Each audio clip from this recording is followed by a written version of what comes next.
Hello, and welcome to Horror Movies and Shit. I'm one of your hosts, Jim, and with me as always is... Santa, ho ho ho! Well, I think the ho ho ho might be accurate. But your name's not really Santa, is it? Satan? Maybe. That I might actually agree with more. Wow. So, before we get started, I do want to say because it's been a while since we popped the Facebook group, Horror Movies and Shit. It's also been a while since we popped the email, which is horrormoviesandshit@gmail.com. Mark, you want to talk about your Facebook group? Horror memes or something. I don't know. Something like that. Anyway. Who cares? The obligatory stuff's done. No, yeah, you're right. Nobody cares. Nobody cares. So, Mark, you called this meeting today. What do you want to talk about? I did. So, Jim, we are a week away from Christmas, right? Well, okay. So you think about Christmas, right? You think about the true meaning of Christmas. So what little baby was born? Jesus Christ! Oh, exactly. You like how I did that there? So whenever you think about this Jesus character, what's the first thing that comes to your head? He's just another mythological character. How am I supposed to feel? What sort of icon or thing do people have in their house or wear around their neck to represent the little baby Jesus? It's a cross. And what does that cross represent? I'm not going to lie. I don't know because I never understood the tradition of making a symbol out of the last thing that your Savior was nailed to. It's like the Bill Hicks. Are you a Bill Hicks fan? I don't know who that is. He's a comedian. He was very popular, and unfortunately, he died a number of years ago. Okay. So he talked about it's like having Jackie Onassis wear a necklace with a sniper. Exactly. I agree 100% with that. So, are you a fan of history, Jim? To a certain extent. I mean, I'm not as big of a fan of history as you are, but some of it I find extremely interesting. So I thought, in the spirit of Christmas, we could maybe talk about some of the worst torture methods ever employed in the history of humanity. Oh, thank you. That's an interesting twist there, Mark. I was not expecting that. And I've made a list of, I don't know, maybe 12, 13 torture methods, which are also probably execution methods to a certain degree for most of them. I have a question. Yeah. Oh, okay. I have a question before we get too far. I think I already know what number 1 is. Mm-hmm. So I'm going to take a guess right now. Do you have your bell around? The what? Your bell. Your little bell? Oh, hang on. Where is my bell? Oh, it's in the other room. So, number 1, I only have to assume, given the time of year, is being stuck in a room with nothing but Mariah Carey's All I Want for Christmas playing. What do you mean? That's paradise. For whom? Mariah Carey and her bank account? Well, yeah, of course. You should Google how much she has made from that song. I don't know, and I don't care. It is obscene. I agree with that. I understand that. Obscene. As you said, you're kind of a history fan, and a lot of history, has to do with, unfortunately, the dark side of history, like mankind and how fucked up we are, right? But don't we? I mean, well, so I don't know about other parts of the world, but here in the United States, we tend to try and whitewash history and take out the bad parts. Well, they've started to do it now. Yeah. But it doesn't change that it happened. It's just that we refuse to teach about it now. That is not uncommon, right? So if you're in a country and you're being taught history about your country, it will generally be on the more positive side. Right. That is an unfortunate thing that happens because, I'm from the UK, right? they don't spend a lot of time talking about how awful the British Empire was. Right. So it's just, and especially now, as you're saying, in the U.S., like they don't want to talk about slavery. They don't want to talk about, and they say critical race theory, which they can't even define, but they just hate it. Right. It's history. It's just facts. What's happened that shouldn't affect who you are or make you feel bad for what people have done in the past. No. Which is a weird intersection because Christianity, which is a big thing in the U.S., obviously, is all about the sins of our forefathers, right? It's Adam and Eve.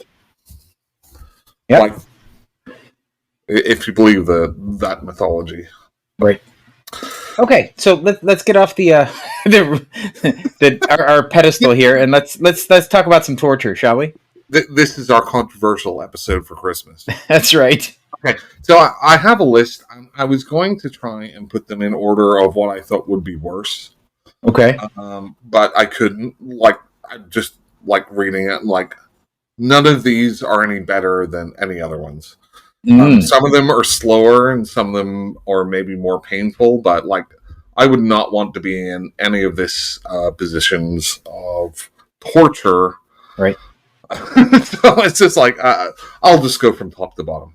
Okay, let's go. I'm ready to talk.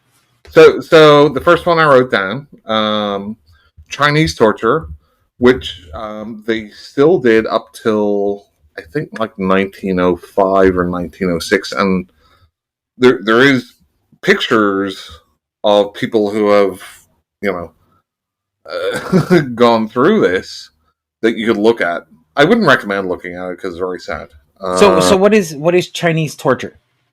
So the first one it's not called Chinese torture. Oh, my mistake. I thought that was the China. Right. Okay. Gotcha. Which is called Ling Chi. Okay. Or you might know it better because it's kind of gone into the vernacular a little bit. Death by 1,000 cuts. If they're paper cuts, God, that's awful. It's even worse than that. Is it now? They would tie you to a post and then slice you maybe up to 3,000 times, cutting pieces off or just cutting you until you died. Jesus. And that could take, maybe a few days. Yeah, of course. And again, if they cut you just right, you just have to wait to bleed to death. Right, but the whole point is to prolong the suffering, right? Right. They're not going to cut your arteries or anything like that. Right. They're just going to cut you and cut you and cut you and cut you and cut you until you eventually die. Right. What do you think about that torture, Jim? Would you like that? No, I don't think I would. No, can't say I'm a fan of that one. Yeah. No, that just seems needlessly drawn out. Well, that's going to be a common thing for these because the whole point of torture and torture / execution was to have it as you don't want to go against. A lot of these are against the state, right? Right. And a lot of these are state sanctioned and state execution torture. What are your thoughts about capital punishment in the modern world, such as being put to death? So here's take it for what you will, but I don't necessarily have an issue with capital punishment. Mm-hmm. What I have an issue with is we don't seem to be able to remove all doubt before we convict somebody. So I have a problem with capital punishment if somebody is wrongly convicted, and I don't know of a better way to make sure that they're guilty. Right. Does that make sense? I mean, there's certain. So it's like whenever I hear about, you look at a mass shooter, say, at a school, because we're, in the U.S. Right. This person's on camera. They've gone in there and they've shot up and killed, Sandy Hook. I'm fine with capital punishment in that instance. Right. So it's on tape. We all know there's no, state coming in and, it's just based on this person's opinion or that opinion. Right. or some dodgy science or whatever. Right. What I would say is, if you look at it economically, it's actually cheaper just to keep somebody in jail than kill them. Because once you're on death row, there's way more money spent on those prisoners compared to people that are just in jail. Okay, that's fair, I guess. Now, then you look at the reasons why the state is killing someone. Mm-hmm. So, is it a deterrent? No. No, it's not. No. It's not at all. So then you look at, so it's not economically sound, and it's not a deterrent. So, is there a good reason behind it? Now, I think there's certainly people which should not be living anymore. Right. Just because they're just like, they've done that? No, I don't care what sort of thing that you can contribute to society after this. You're just one evil fucker. And you should not be alive. Because your victims are not alive. Right. And that's how I feel in some instances. So to me, it's kind of ambiguous, but when you look at the bigger picture, it's almost hard to justify it. Yeah. Not including the people that have been put to death incorrectly. Right. And that's my biggest complaint with capital punishment is that we rarely get it right. And I'll talk about some of these that have been shown on screen too, right? Like pictured in movies or whatever. Or the next one is rat torture. Jim? Oh, is that the one where they heat up the cup? Right. Oh God, no, gross. That's so nasty. I saw that in a movie recently.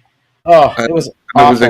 It was in Game of Thrones too, right? So what they do is they get a rat that they've probably starved, put it on somebody's stomach, put a pan over it, and start heating the pan too, right? So the rat.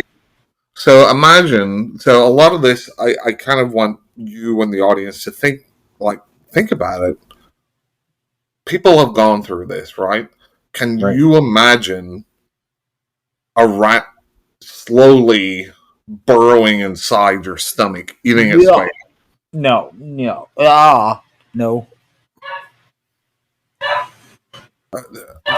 I like this Christmas episode. The next one, Merry fucking Christmas, guys. you may have seen on movies such as Braveheart. It's being hanged, drawn, and quartered. My favorite. Well, it wouldn't have been hanged, drawn, and quartered. It would have just been drawn and quartered. Was in the episode of The Hitcher, or not the episode, but the movie The Hitcher, where she's tied up to the two trucks. Right. I guess that's just halved, not really quartered, right? And almost the quartering was post-mortem, right? In a lot of times. So they would hang you until you were nearly dead. They would then draw you, which means you're attached to some horses, and they would let the horses run, and you would just be totally cut up, as you would expect, road rash and everything else. Then they might disembowel you, again shown in Braveheart, while you're alive. And is that what the drawn part is? Yeah, that's whenever you're being drawn by the horses. Okay. So basically, there's a rope attached to your feet, right, which is attached to a horse or horses, right, and then they would let the horses run. Right. And then again, if you weren't disemboweled but you were still alive, or even if you were disemboweled and still alive, they would tie your hands and legs to horses, right, in different directions, and have them run off. So that, right. Yep. I think we know about that. Yeah, move, fuckers. This is such a cheery episode, Mark. I'm so glad you suggested this for a Christmas episode. Well, it's an educational episode. This is history. It is history. Like Mark Twain said, history doesn't repeat itself, but sometimes it rhymes. And there's certain things that still go on to this day, described in some of the things that I'm talking about. Yes. So the next one I think is the most interesting and probably maybe the most long drawn out and gross one. It's called the boats are also called scaphism. Have you heard of this? I have not.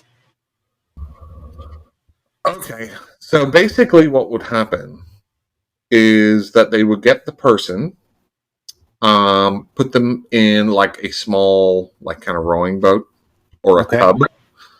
They would seal them up, except for their head, right? So they would put wood and stuff. They might leave their arms or legs out, Okay. and they would put them into a pond, and they would feed them milk and honey to keep them alive.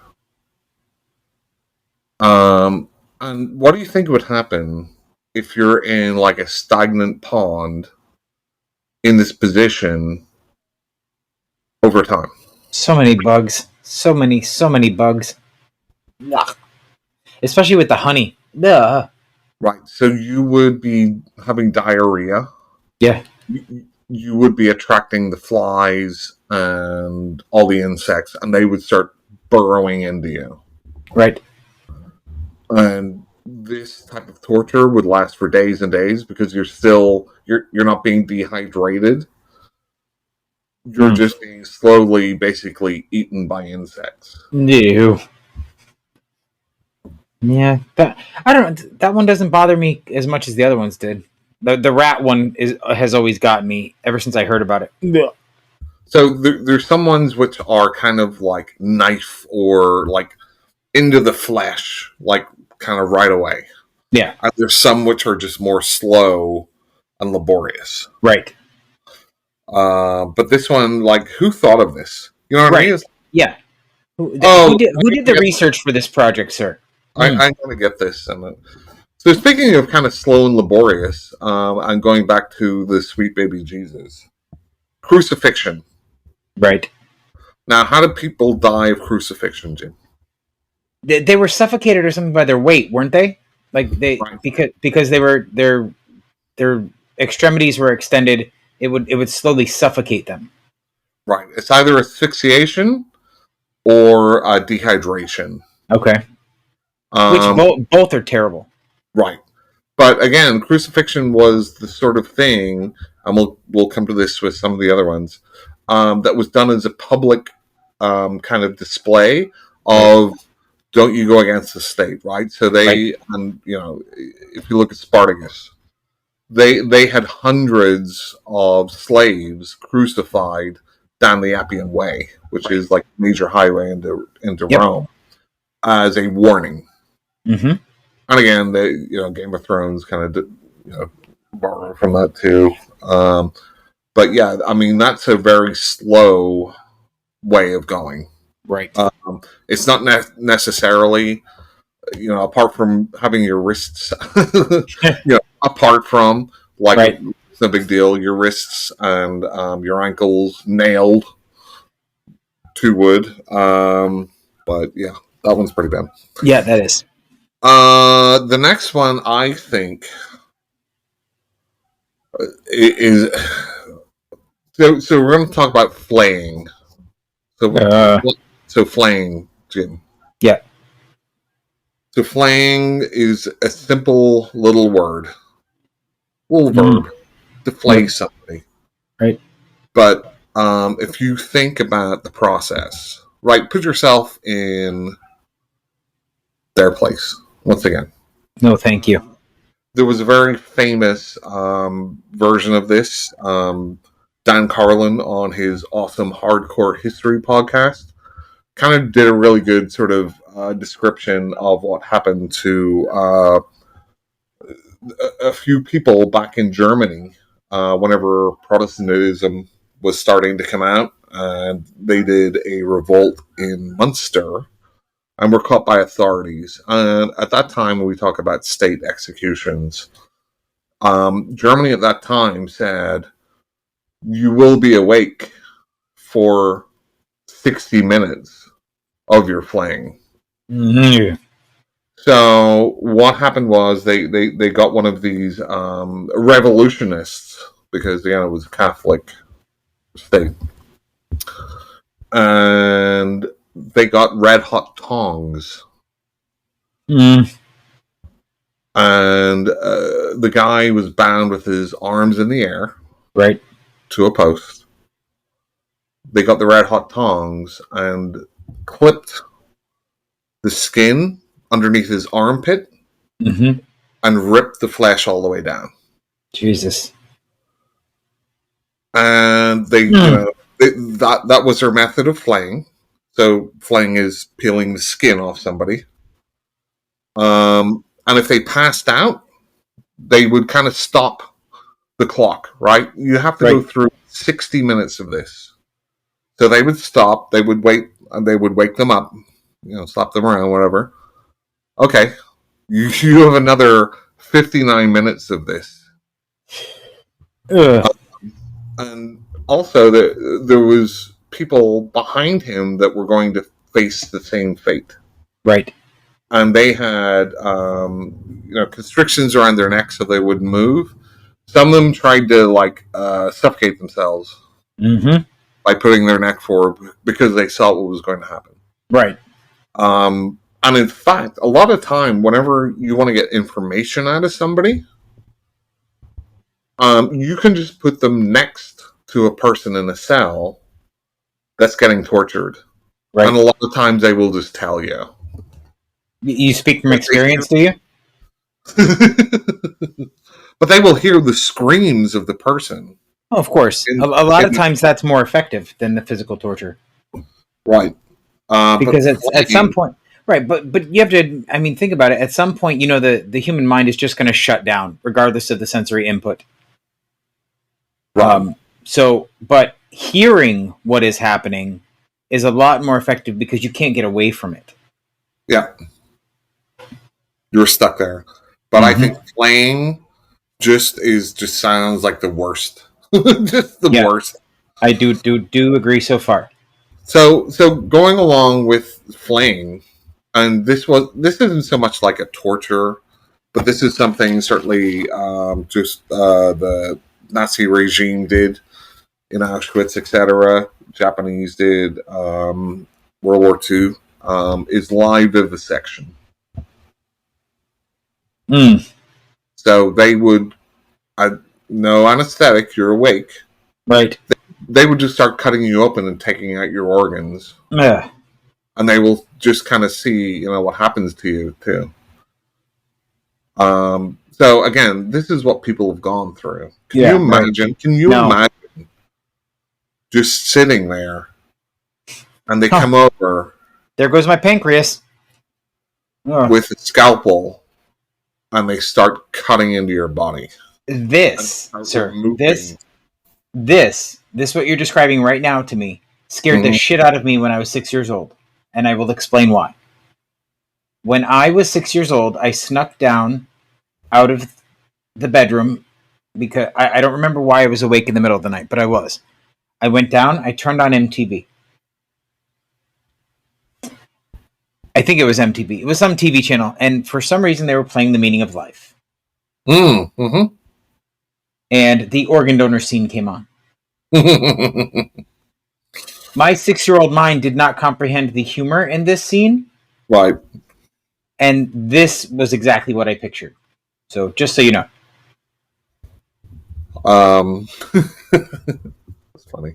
Why is that funny? That's traumatizing. No, I know, because a lot of the Monty Python, definitely in the Meaning of Life, there's the wafer thin mint and all that sort of stuff. So that is the most disgusting scene ever. But again, I don't, as far as I know, I don't think that that's something which was done in general. It was more done for the sake of the science, quote unquote, right? Quote unquote. This is how science can get fucked up, right? As far as who uses it. But anyway, so the next one, we're going back to the ancient world. Have you heard of the brazen bull, Jim? I don't believe I have. So the Brazen Bull back in ancient Greece or I feel that. Persia. Wait, I feel like this is something we should be looking up on Urban Dictionary. Like, Uh, doesn't it? I mean, I've heard some other things. Haven't. Anyway, go ahead. Go ahead. yeah. So basically, one I think it was Persian. One of the Persian kings wanted to find a way to torture and kill their enemies. Right. So they had somebody come up with it, and the first person in the Brazen Bull, if it actually happened, was the inventor. And so what it was a large hollow bronze bull sculpture. And then they put the inventor. I do They had remember. a trapdoor inside it, Yep. and they put him inside it, and then they lit a fire under it. Yep. I do remember seeing or hearing of this before. Now that you're telling me the yeah, I remember. I think it was in Latin class we discussed that. Right. And again, there's questions whether it actually happened or not. And there's a couple that I will mention at the end where there's the same sort of did it actually happen or was this a story? Right. Next one, our old friend Dracula. Oh, Vlad. Oh, Vlad. So impaling. Yep. So once again, put yourself in the position of somebody who's going to be impaled. So it's a large, spiky stick Didn't stuck up your ass. Cannibal Holocaust, right? Didn't they have something like that? They did. Yeah. Have you Yeah. seen it? No, but it's on the cover of the box, if I'm not mistaken. Yeah, exactly. And apparently it could still take days to die in that method too. Wait, because don't you die of infection most of the time? But infection doesn't kill you right away. No, Infection but I'm saying, isn't that what usually takes somebody in that respect? In that particular. it would depend if they missed your vital organs and arteries. Right. Well, that's true. Yeah. But yeah, so and that happened on a large scale too, kind of like the crucifixions. Yeah. I probably shouldn't be Googling this shit because it's going to put me on a watch list or something, right? I'm already on it. The next one is kind of like ass torture, Jim. Mass torture. Wait. So, you did say mass torture, right? Ass torture. Oh. Arse, if you're from the UK. Okay. So the Judas Cradle. Have you heard of that one? No. So this is a medieval one where they would picture a stool, but it had like a pyramid on the top. Oh, yes, I have heard of this. I just did not know what it was called. And then they would put you on it and then put weights on your legs. I know a few people in South Florida that are into that. Yeah, torture to some, pleasure for others. That's right. Sorry, we just moved into Hellraiser territory here. And there's also, in a similar vein, the Spanish donkey, but that was more like a workbench with angled like a roof, kind of in between them, and they would do the same thing. Okay. So yeah, ass torture. Ass torture. Merry Christmas. Merry fucking Christmas. Okay, next one you'll know about the rack. The rack I have heard of, yes. Right. So that is where they would basically slowly stretch out your body and dislocate and break your shoulders and legs and everything else. Okay. Yeah, that one I've heard about. I think most people know that one. That just seems like it would take a long time. Right. And that wouldn't necessarily kill somebody. Right. But it's just to put them through that experience. Yeah. A similar one is called a Catherine wheel or breaking on the wheel. I love that band. Where they would tie you to like a cartwheel. Yep. And use mallets to break your arms and legs. I don't know that. Yeah. That's a pretty famous one. Yeah, that's They were that band was sort of a one-hit wonder. The next one I have was featured in the first Terrifier movie. Do you know what it is? Is this the one where he cuts her in half with a chainsaw? It's not a chain. It's not a Or chainsaw. hacksaw? Yeah. So it's called saw torture. So they would string you up, spread your legs upside down. They would spread your legs, and then they would saw through your torso. Yep. And the thing about this one was because your brain was still getting blood because you were upside down, it would take you longer to die. Ooh, Jesus. Yeah, Jesus. So yeah. Merry Christmas. Okay. So the last one on my list is bamboo torture, Jim. Is that where they put them under your fingernails? Yep. Okay. So bamboo, a grass, right? Yes. Grows incredibly quickly. Yes, it does. And it's incredibly strong. Yes, it is. So what they would do is they would plant some bamboo and then tie somebody over that area to the ground. And as the bamboo grew, it would impale them, eventually coming out the other side. Right. It's kind of like, have you seen The Ruins? Why do you have to bring that fucking movie up? Yes, I've seen The Ruins, and it's the stupidest movie in the world because plants don't ring like fucking cell phones. Anyway, go on. Well, they do if they mimic them. That would force them to have some sort of sentience, and they don't. But anyway, I digress. It was a terrible movie. But other things have sentience. Parrots have sentience. Yes, but they're not flowers. The Venus flytrap is sentience, doesn't it? It No. knows when to eat the little fly. No, it has reflexes. It doesn't have sentience.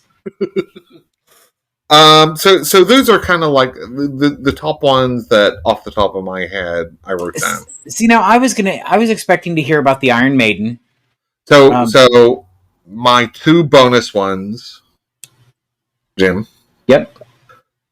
Are the Iron Maiden. Okay. And the Blood Eagle. What is that? So the Blood Eagle is something which apparently Vikings may have done, but there's really no evidence for it.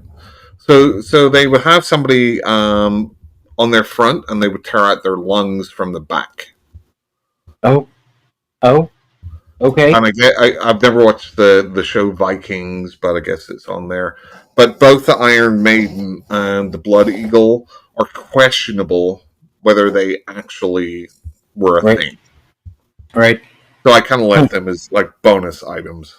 Okay, that's fair. That's fair. So in the realm of torture, sir, I have a question. Because I actually, you're not really into it much, but that I'm aware of. Okay. Hold on a second. So we're gonna look at something. I just pulled up a list, and we're gonna get some opinions. How's that? Okay.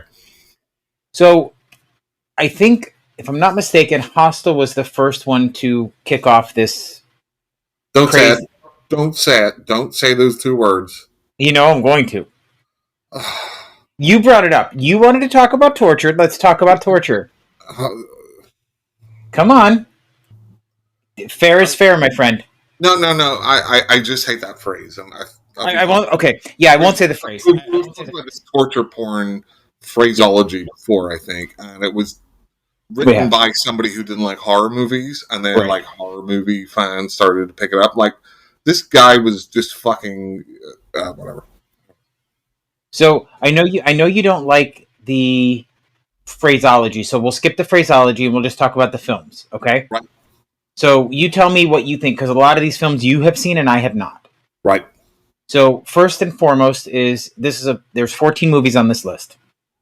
We have the number 14 is a series. I think there are 3 of them, and it's the Hostel series. Right. Mm-hmm. What did you think of that series? I thought I thought Hostel 1 and 2 are the best things that Roth has done, Mm-hmm. other than the Thanksgiving Grindhouse type trailer. Okay. They're not great movies in like a lot of respects, Right. and they have just, and it was probably on purpose, like just the most unlikable characters Mm-hmm. in it. The third one I only saw once, and that was a long time ago. I might want to revisit that. That was like, it was. I think it was set in Vegas. Um, I've never seen that one. yeah, but I think they do a good job in the respects whenever the people are captured, Mm-hmm. having that kind of fear when you're seeing somebody walking up to you with like a power drill. Right. And it's kind of got also, the second one kind of changes it a bit, but the first one definitely has that hopelessness. Are we done with Hostel? What are your thoughts on Hostel? So my biggest complaint about the third one, and this is going to sound so trivial, right? I didn't mind the second one. I thought it was okay. It was a passable movie. It wasn't great, but in the first movie, there's a scene that makes zero sense to me, Mm-hmm. and it's always bothered me enough to where I've only seen the movie once and I don't want to rewatch it. And it's going to sound so trivial and so stupid, but it's in keeping with my right. persona, right? Your pedantic So persona. yeah, exactly. So there's a scene in the first Hostel movie where they bring girls back to their room, Right. and they're doing some heavy petting and whatnot, and the one guy can't keep his eyes off the other guy, and I don't understand the whole purpose of that scene. Don't Like, care. why did you? I just don't understand why that was thrown in there, and to me, it felt like it was just garbage. Like there was no reason for it. It was just thrown in there. Take your gay agenda out of it. Exactly. That's my point. I don't need that scene. Why is that even there? Why is focusing on him being interested in his buddy thrown in the middle of this? Maybe he liked his buddy, but he didn't want to admit it to him. If that was the case, it should have been an undertone through the entire first part of that movie, and it was not. It was only thrown into that one scene. Okay. So anyway, but that's neither here nor there. That's 100% on brand for me. I will just say that. I didn't like the guy's haircut either. So Shut up, you dick. But anyway, that's how I felt about Hostel. I've seen the first and the second one, and they're just okay. Yeah, so, I mean, they kind of are what they are. Yeah. And they kind of borrow from stuff that's went before it, right? Kinda like the guinea pig series and things like that. But a lot of people say they kind of tapped into that post 9/11 xenophobia sort of thing. Like, okay, whatever. Roth, I think, just wanted to make. I mean, the good thing about Hostel is it's got like Ruggero Deodato in it and Takeshi Miike and stuff as little cameos, which is cool. So next up, number 13, we have a movie you've seen, and I've seen none of the trilogy at all. The Human Centipede. Yep. And what did you think of that? First one, it was an exercise in restraint. It really doesn't show much at all, and it's very good black comedy. In fact, all of them are like kind of dark comedies, right? Okay. The second one really pushes the envelope. The second one is one of the most brutal movies, like well-made brutal movies. Let's say that there's lots of like crap out there that, but it really is, and it's great. It's really interesting decisions that Tom Six made, making your protagonist basically like he doesn't say anything, right? Which I thought was an interesting move. Black and white. Again, some of that might have been to make it a little bit more palatable to censors. Right. But the second one is a classic. The third one really goes out to offend everyone, and that includes the audience. Like, people that like the first two, he goes out to try and annoy and irritate you because it's just so bombastic and over the top and like in your face,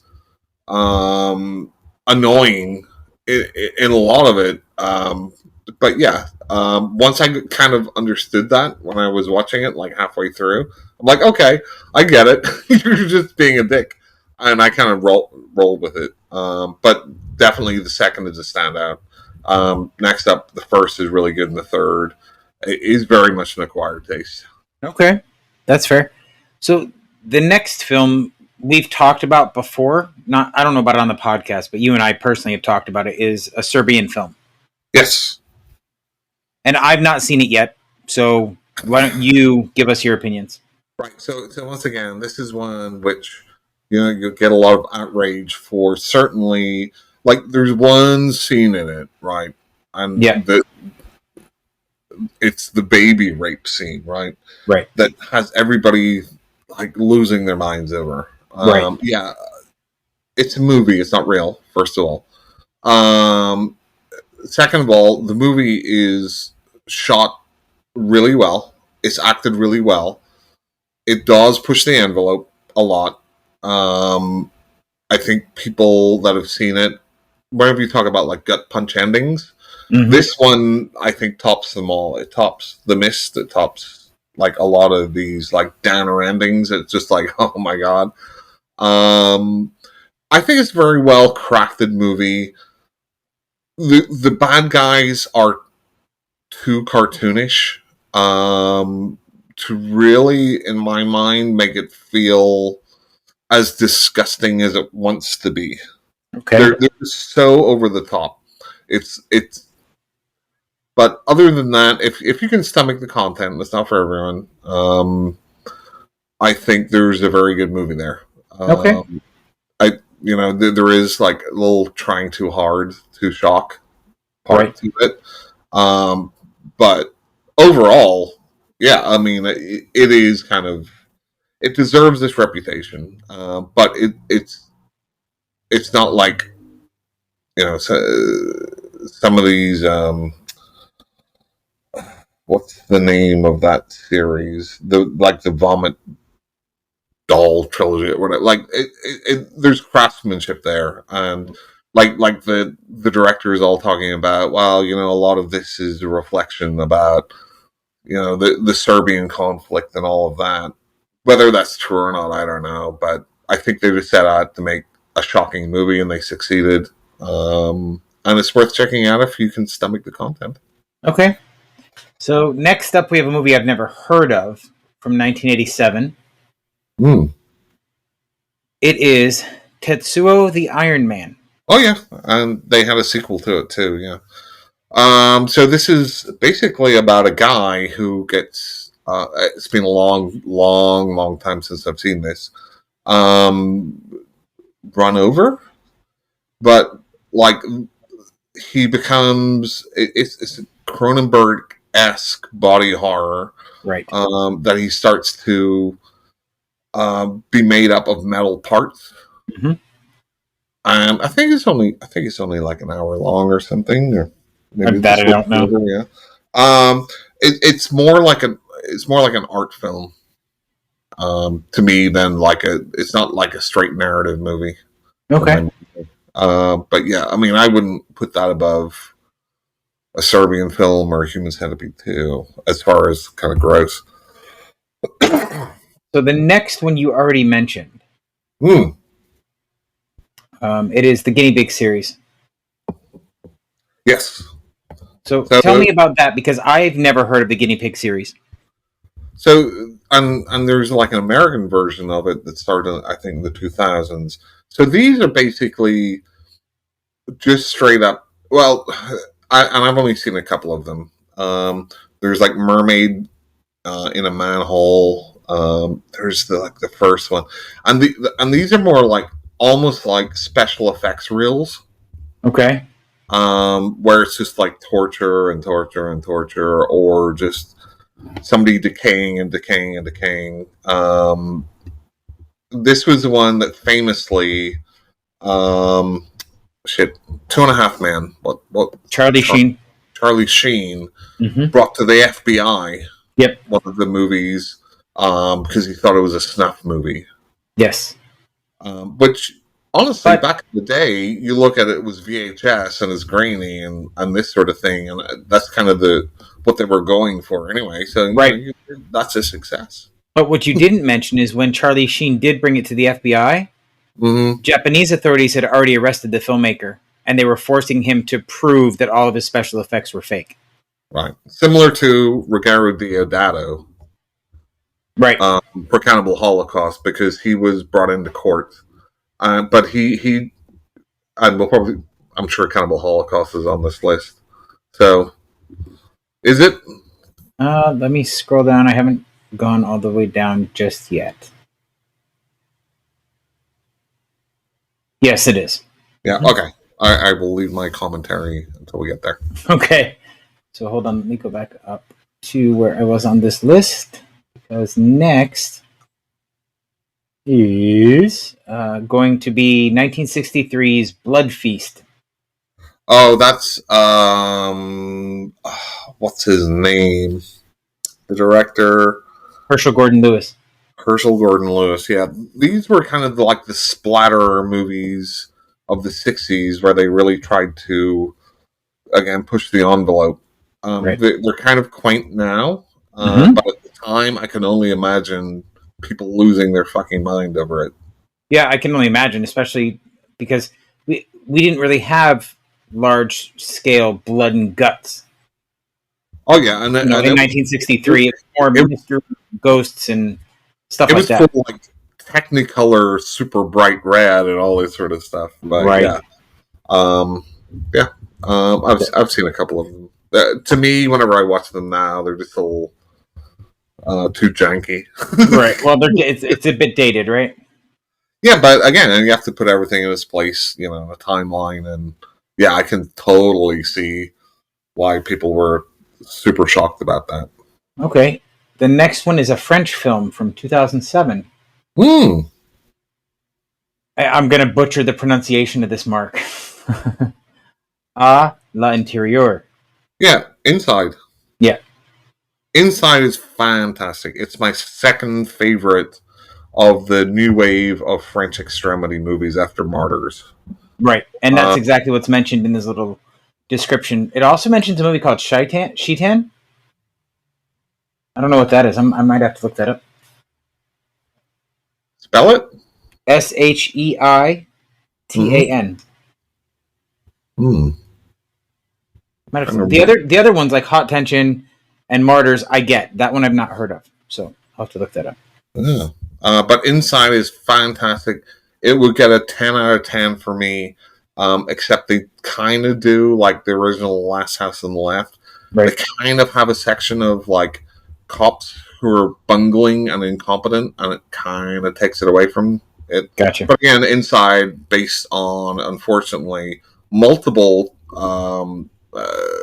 real life events. Right. So next up, we have number 7. Is another movie I have not seen yet. Ichi the Killer. Oh, Ichi the Killer. Okay, so we're going back to Takeshi Miike. And this was based on a manga, I believe. Yeah, this one's really, really interesting. We have Ichi, who becomes a hero, right? He's kind of battling the bad guys, but his moral compass is way off. Right. And at one point, he rescues a woman who's about to be raped. Right. And he says, "Don't worry, I can be the one that can rape you now." Okay. But yeah, again, it's crazy Japanese. For Miike, I've seen a bunch of his movies, but that's like scratching the surface. That guy is so fucking prolific. He will make like 3-4 movies a year, maybe more. Wow. My favorite one of his is not actually a horror movie. It's 13 Assassins, which is a samurai movie. Okay. But yeah, Miike is just like some of it, like Gozu and stuff, they're just like fucking bizarre. Right. But they're great entertainment. They're great to watch. Well, that's fair. So I'm going to give you 2 hints on this one, and I'm going to see if you can guess it. You ready? Mm-hmm. Mm-hmm. The year it came out, which is 1989. Okay. The director, Brian Yuzuna. Yuzna. Yuzna. Is Oh it yeah, like, Yuzna. You're right. I did. I added a letter. is it like Society? Yes. Yes, it is. Okay. Yeah. Um. Actually, I need to rewatch Society again. Like I've saw it a couple of times in the past. I find some of it a little slow. Right. For Yuzna. But I think the bottom the bottom line, if anybody's seen it, they'll probably laugh at that. The kind of critique of social structures and Right. like the rich and poor and stuff. I think it's a good critique on that. This next one, I don't know why it's on this list, but I mean, maybe I just didn't see it the same way everybody else did. It's 1992's Brain Dead, aka Dead Alive. Yes. Well, of course, because it's just a splatterfest. Right, but I wouldn't consider it. So this list is called That Phrase You Hate, and I don't consider this movie in that genre. Right, I don't consider it in that genre. But no, I love this film because it's a splatterfest. Yeah, I think it's just an umbrella term that they're using for kind of gross or gore or right. something. And yeah, I mean, buckets and buckets and gallons and tons of blood. I will. A lot of fun. I have a. Whoever wrote this used the perfect phrase to describe it. It is a gore carnival. I like that because that sums up everything so well. Right, and I think you kind of like find like some movies fall into like different camps, right? So right. You have like so over the top, and obviously it's a comedic film just by the dialogue and everything else and the plot. Right. That they just go excessively into the gore, and that's part of the joke. Right. And then you have ones that are like Cannibal Holocaust, for example, which are deadly serious. I mean, there's no kind of joking or quipping, or it's meant as a serious kind of movie. Continue on your diatribe about Cannibal Holocaust, because that is number 4. Okay, so Cannibal Holocaust again. I think I can't defend the animal killing part of it, and I know, they were eaten by the tribes and stuff later, and blah blah blah blah blah. But Deodato is, he did that for a reason, and I get the reason, right? So it's a cinema verite. It's like if you see real animals obviously getting killed on camera, you're going to start to think about. Is this real? And again, we go back to 1980, right? Whenever it was released. Right. Even like Carl York, one of the actors who I met, and I met Deodato, and I can't remember her name at Spooky Empire. Even Carl York, he would keep his like passport on him at all times. Right. Because he wasn't sure if this was real or not. Huh. Okay. And kind of the genius, like this is not a subtle movie at all. Right. Like, so who are the real savages? Yeah, just hit you over the head with that. Yeah, like people not in the jungle in New York or whatever can be fucking horrible people. Yeah, we get that. But he made the cast sign a agreement where they would not appear publicly for at least 1 year after it was released. Oh. And this is where Deodato was dragged into court because certainly for a number of the scenes, the impalement scene, which was done like it's kind of simple genius, right? They had a girl sit on a bicycle seat, right, with the pole coming up, right, and then just have her have like a balsa wood pole coming out of her mouth. Right. For her to stay that still is awesome. Like that, like just to do that. But yeah, he wanted to make it so authentic. Like him being dragged to court, it was probably the best thing that could have happened to that movie for him.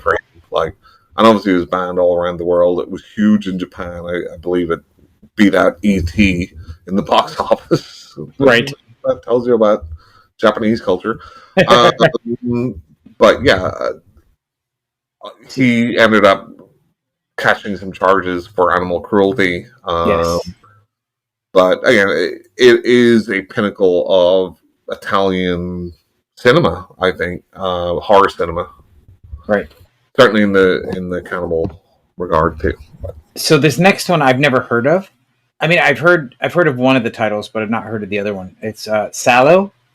Yep. Or also 128 Days of Sodom. Right. I've not heard of this film before. I mean, I've heard the title before, but I have no idea what it's about. You might want to look this up. This is interesting. It was the director was actually murdered. Oh yes. Yeah. And I think I started watching one day and I got distracted and it went off whatever streaming service I had. Yeah. So this is one. It's kind of based in the Marquis de Sade, and it's about fascist government. Right. Being able to control people and do whatever they want to them. And, you know, there's infamous scenes about people eating shit, but it's not real shit. But, like, yeah, it caused a huge controversy in Italy because of the whole, the political atmosphere at that time. And he was shot, I believe, after this was released. So I know we make a lot of jokes on here about the movies I saw as a child, but this next movie I was forbidden from seeing, even though my mother had a copy of it. I was forbidden from watching it. It's I Spit on Your Grave from 1978. You know what? I've never seen that. Me either. I've seen the remake, which was just a revenge movie. It wasn't anything great. I thought the remake was great. I didn't. It wasn't bad. It just wasn't anything spectacular. You know what I mean? I don't know. Maybe it's because of the time back in 1978 that this movie was such a big hit. But I've not actually seen the original, so I can't. I can't speak to it. The woman who was the star of it, Camille Keaton, she was Buster Keaton's granddaughter. No, did not know that. And she was actually at Spooky Empire too. Okay. But yeah, it's one I have to catch up to. Yeah, it's one I probably should watch now that I'm an adult and I'm allowed to. Yes. So this next one, I've heard the name of this movie before, but I've never watched it. So maybe you can shed some light. It's called Funny Games from 2007. Oh, yeah. I mean, it sounds from the description I read like any other home invasion film ever. It doesn't sound like anything special. So this is so you're talking about the 2007, so that's the original. It's a Michael Haneke movie. It is basically a home invasion movie. There is some more kind of like they spoiler. Like they kill the kid and stuff, so that's kind of not usual in a movie. This movie kind of bothers me a little bit because they do some fourth wall breaking stuff. Right. Like the two guys that go in there who are kind of like preppy white guys who are just kind of like preppy college kids. Right. That's what it looks like. There's a part where they're doing something and it doesn't pan out the way they want it to. Right. So they grab like a TV remote controller and they rewind the movie. Huh. Okay. And then they redo it the way they wanted to. But there's almost there's like the characters almost are voicing, or they do voice to the audience in this kind of fourth wall breaking thing. Why are you watching this stuff? You're kind of sick. But I don't really need that kind of bullshit. We already know we're sick, so But anyway, that's the end of the list. I appreciate you expanding my knowledge, sir. Yep, a lot of good movies on that list. Yeah, that's what I've heard. I have not seen a whole lot of them because torture porn's never really been my genre. Well, yeah. And like I said, okay, so I apologize for using the phrase again, but that type of movie has never been something that's interested me too much. I just tend not to follow them. I'm really surprised the Japanese movie Grotesque Mm. wasn't on there, because Grotesque is, if you want to call something torture porn, Right. that movie is, to me, the definition of it. Okay. That's fair. It's like a ramped up guinea pig movie, and it, yeah. So I was reading the description of the guinea pig movies, and it sort of sounds to me like they were in the U.S. They were like the Faces of Death films, because I remember when Faces of Death came out. Yeah, I mean, I know that they did actually have some legitimate death scenes in there, but most of them were faked. Right. But the general public believed that they were real. That was all the rage when I was a kid. Yeah, I mean, so. And what I mean by that is that when I say that it reminds me of that is because there were so many of them that came out so quickly. Right. You know, So the Faces of Death movies are based on Mondo movies, right? So like Mondo, Cane, like these Italian movies in the 60s and 70s, which showed real life stuff, and Faces of Death sort of borrowed from that, and yeah, like it's the documentary style type Right. of thing, right? Or to a certain extent, mockumentary for like Faces of Death. And there is still one scene from the one videotape I was, I fortunate or unfortunate enough to have seen, where this guy is parachuting and he parachutes into a pit of alligators. Yeah, that was probably faked. It probably was, but it stuck with me. It's the only thing I remember from Faces of Death is that one scene. Yeah, I never watched those because I don't like the real life animal stuff. So. Right. And that's fair. Oh, well, this has been a cheery Christmas episode. It has. Merry fucking Christmas, everybody. So, Mark, what are you doing for the holidays? Anything exciting? I'm off for the next couple of weeks, so that's good. Oh, good for you. I plan on going to see Violent Night. I've been wanting to see that for a while now. Apparently, that's not a horror movie. No, it looks more like a revenge thriller type movie. But yeah. David Harbour dressed up as Santa Claus, it should be good for a laugh. Yeah, maybe. I don't know. Did we talk about Christmas Bloody Christmas? Have you seen that on Shudder yet? No, I haven't seen it yet. You're not missing much. Yeah, that's what I've heard about that too. So, what about Better Watch Out? Have you seen that yet? Oh yeah, I saw that a couple of years ago. What do you think? I thought that was a lot of fun, and it did kind of switch on audience expectations. It did, and I'm not going to lie, I felt dirty after watching it a bit.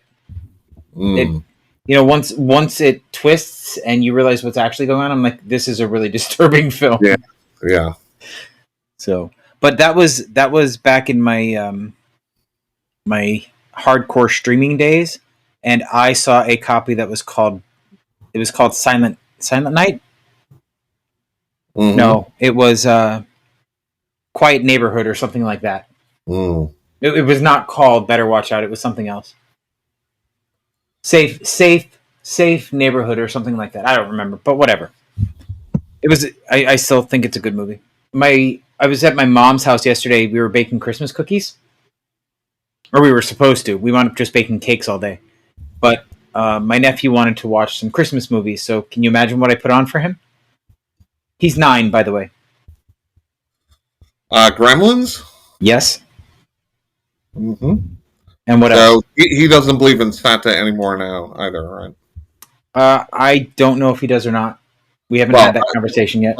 After Phoebe Cates spells it out in Gremlins. I don't think that has resonated with him yet because he doesn't have the attention span to pay attention that hard. Krampus? Yes. Those are the 2 movies I had him watch last night. I should award myself a prize for them. You should, but you left your bell in the other room. I know. Ding! Ding! Anyway. Okay. I just have a few things of what I watched. Okay.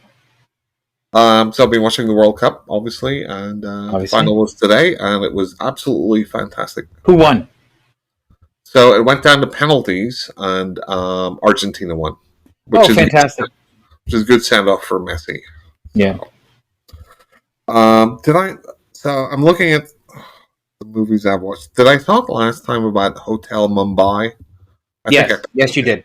Okay, so we can skip that one. So for whatever reason, I couldn't figure out the like. Sometimes I'll just watch dumb shit Right. because I just have to watch something because I can't just spend my time looking for something to watch. So Right. I put on the Roland Emmerich movie, Moonfall.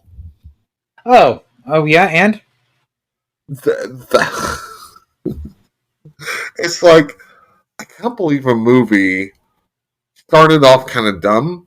mm-hmm. Like every 5 minutes, it just got dumber and dumber and dumber. Like it's like the stupidest fucking movie I've ever watched in my life. Like, And yet you didn't turn it off.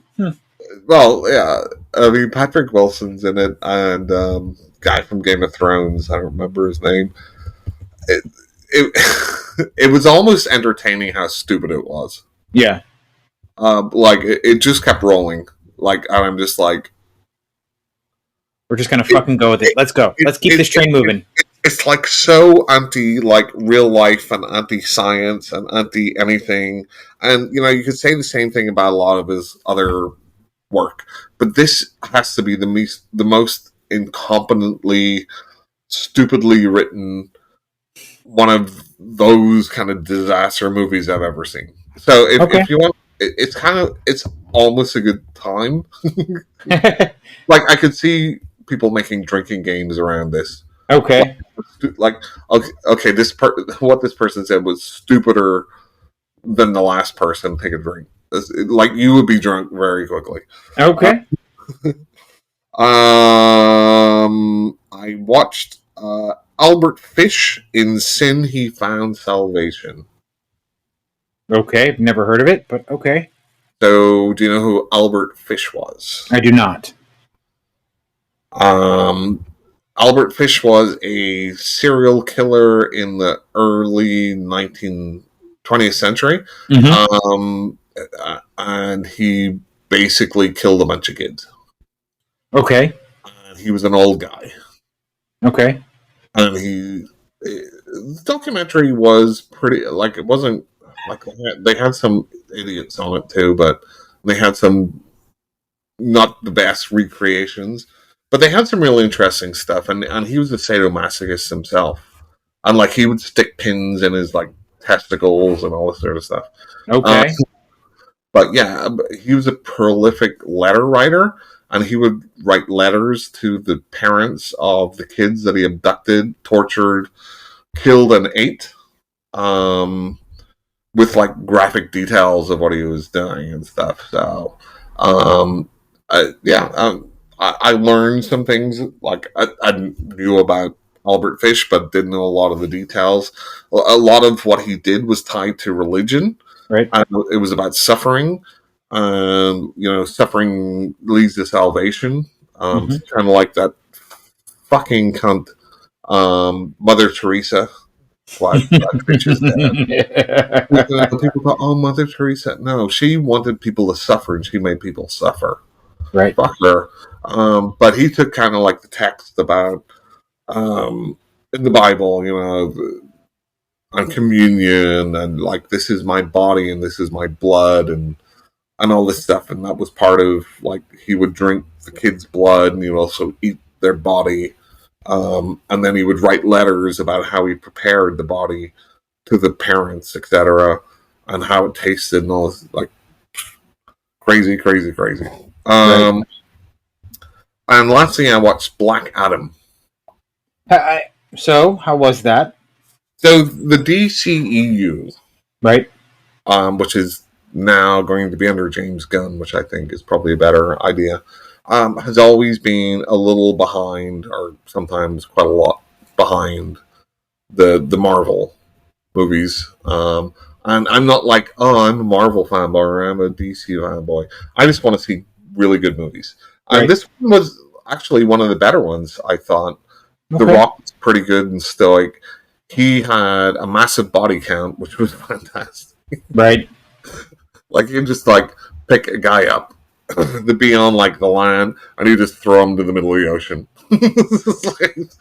But with, and this is why DC needs to have some better.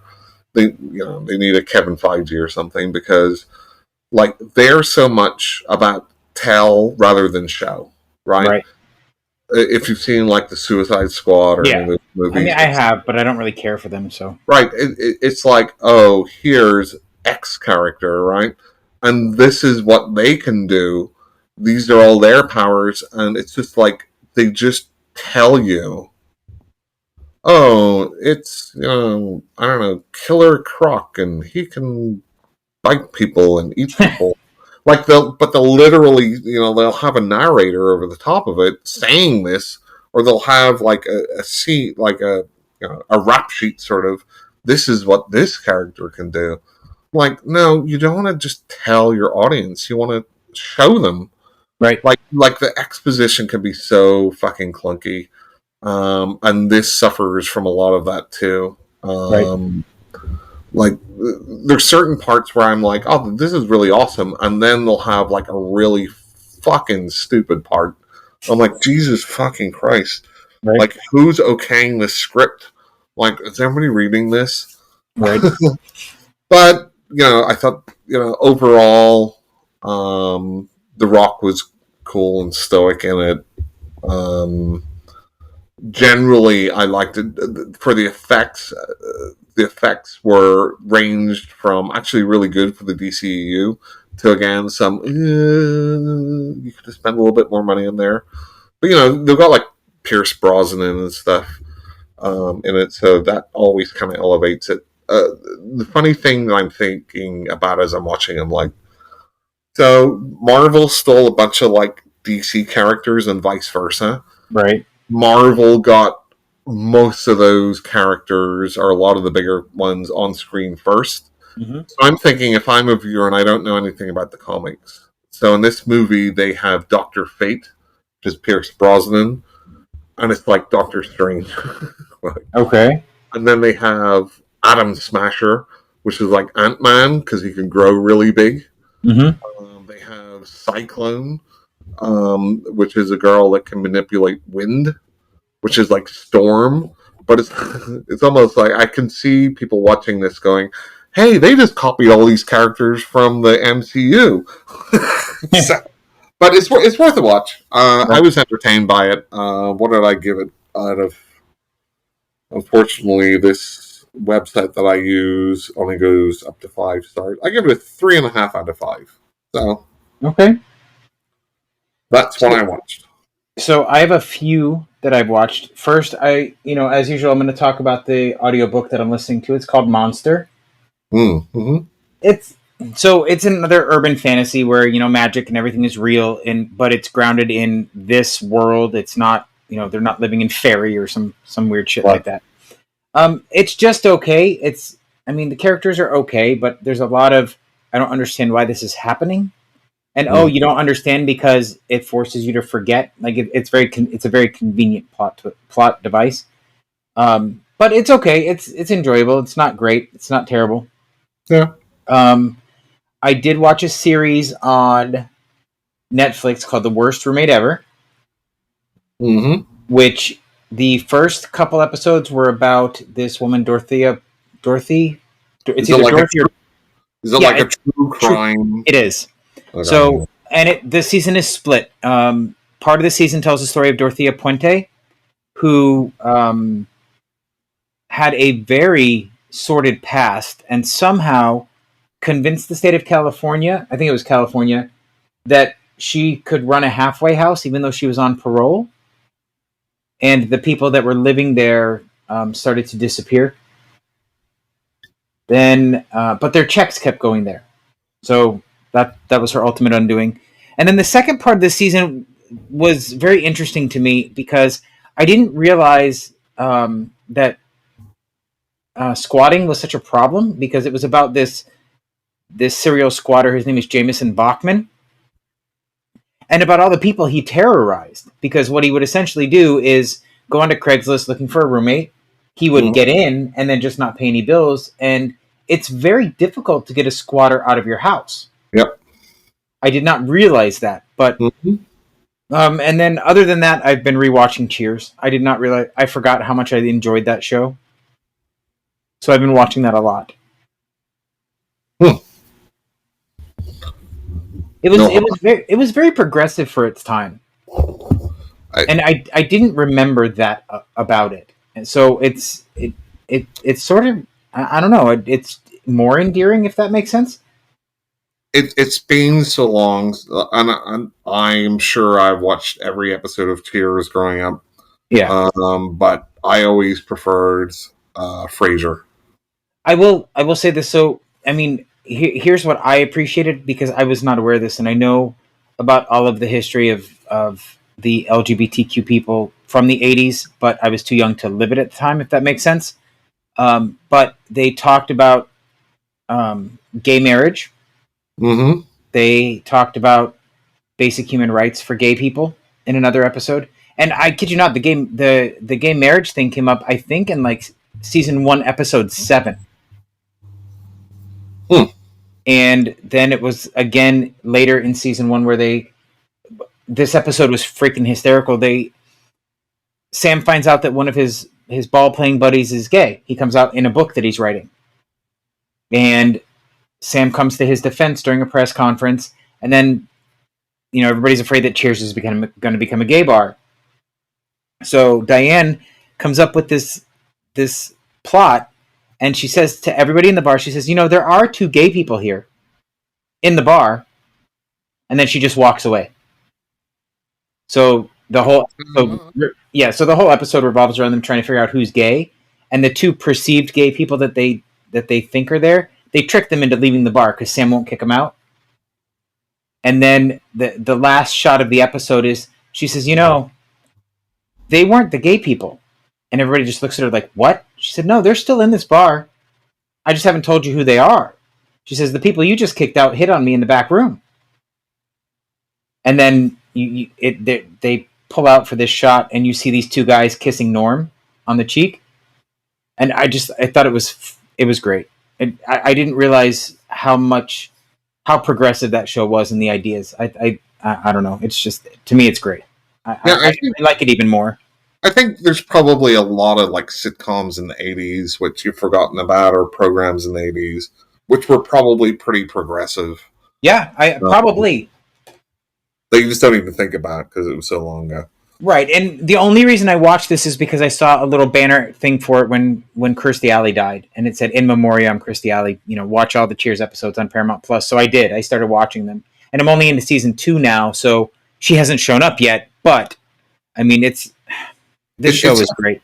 It's kind of funny, like Woody Harrelson, like how big a star he became after that. Right, and he's not even in the show yet either, because Coach is still there. So I don't know. Like, if you talk about Cheers, you have to talk about like the House series, right? House? Oh, House movies. Yeah, with George Wendt, yes. Mm-hmm. Well, he was in the first one, and then Jeff Ratzenberger, I think, was in the second one. Yep, you're right. I'm really surprised. Like, I'm surprised at the amount of people in 80s sitcoms that appear on other 80s sitcoms. Like, what's his name? I've seen 3 people from Night Court on the show already. Marky Post has been in an episode, and Harry's on there in several episodes. And oh god, who was the third? Not John Larroquette. Yeah, I think there's a lot of cross pollination. There is. And then there were a couple others that I can't think of off the top of my head. But anyway, it's surprising to me that things I noticed as an adult that I didn't notice when I watched it in its original run. Yeah. So, anyway, that's it for me, sir. And that's it for me. So this is a quick bonus episode. This is, and I will get this out as soon as possible. It's an early Christmas present. Right. What's your favorite method of torture? Yeah, exactly. Because, it puts me in a festive mood. Okay, sir. Well, thank you. And we will talk to you guys again soon. Have a Merry Christmas if you celebrate, or Happy Holidays if you don't. Peace out. Happy holidays. Jesus isn't real. Bye. Goodbye.